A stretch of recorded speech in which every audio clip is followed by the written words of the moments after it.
18 minutos suman ang alas 8 sa atong Balitang Nasyonal.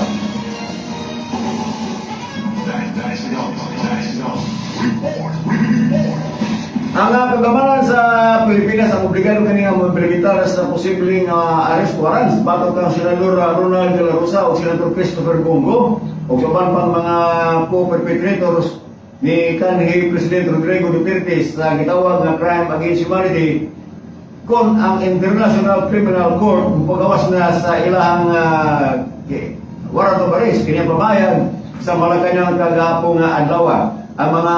charges bago kang Duterte sa mga kaubanan ang gisangat kini niadto pang tuig 2017 sa diay ang Pilipinas miyembro pa sa International Criminal Court.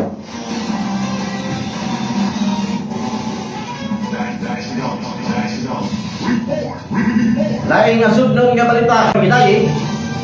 si Senator Francis Cordero ang desisyon sa Department of Education o pilion ang probinsya sa susunod isip pilot area kaya palabdan ang programa sa pagtukod o mga classroom. So balak ang Senador Escudero nga ang pagpili sa susunod usa ka dakong nga pag-ila sa dugay niyang panikamo sa lokal nga kagamanan sa pagpaayo sa kalidad sa edukasyon sa probinsya. Matod pa ni Senador Escudero kung ang mga lokal nga gobyerno at gustong gahom o suportaran sa mga nasyonal nga ahensya mas paspas o epesyente ang kalabuan labi na sa sektor sa edukasyon. Sa una pa nga hayag sa senador iya nga gihagit ang nasyonal o nga gobyerno nga magpatuman og tripartite agreement tali sa Department of Public Works and Highways o Department of Agriculture ang matabangan ang koneksiyonadong mga LGU nga palig-on ang infrastruktura, koneksyon sa kabugiran o pasilidad sa mga eskwelahan. Matabang nga Senador Escudero ang pagpili sa susugon nagpakita sa pagsalig sa DepEd sa kahandluman nga sa probinsya sa patuman sa proyekto. Ingon niya nga kini nga klase sa kooperasyon tali sa national ug lokal nga gobyerno makata og mas paspas o mas transparent nga resulta. Ang pahayag imo ang konfirmahon ni Education Secretary Sani Angara nga gipirmahan niya sa linya padugay ang memorandum of agreement kumuha nga plano ipahigayon ang Malacanang Palace uban sa pagpanakisi sa Presidente si Senador Escudero kaniya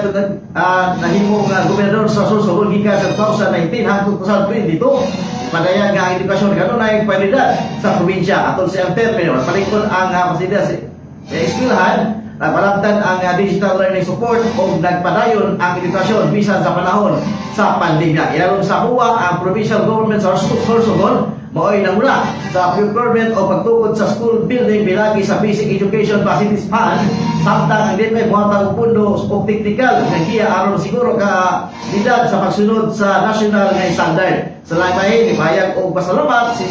Governor Jose Edwin Badoy Hamor o gamingon nga andaw sa probinsya sa pagtuwa sa proyekto matod pa niya ang kahadluman sa susugon resulta sa lig-on ekonomiya o padayon nga mapalig-on sa institusyon.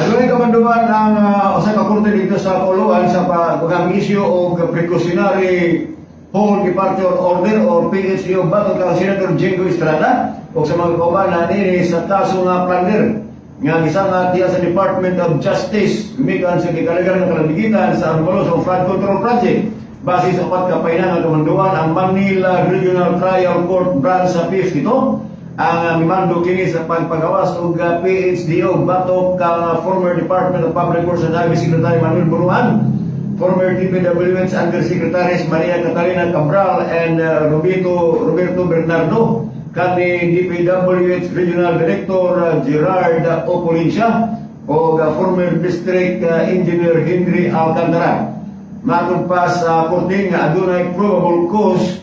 ang mga respondent o ang paggawas nila sa Pilipinas aron paglikay sa posibleng pagkasiko o sa prosekusyon sa krimen batok kanila.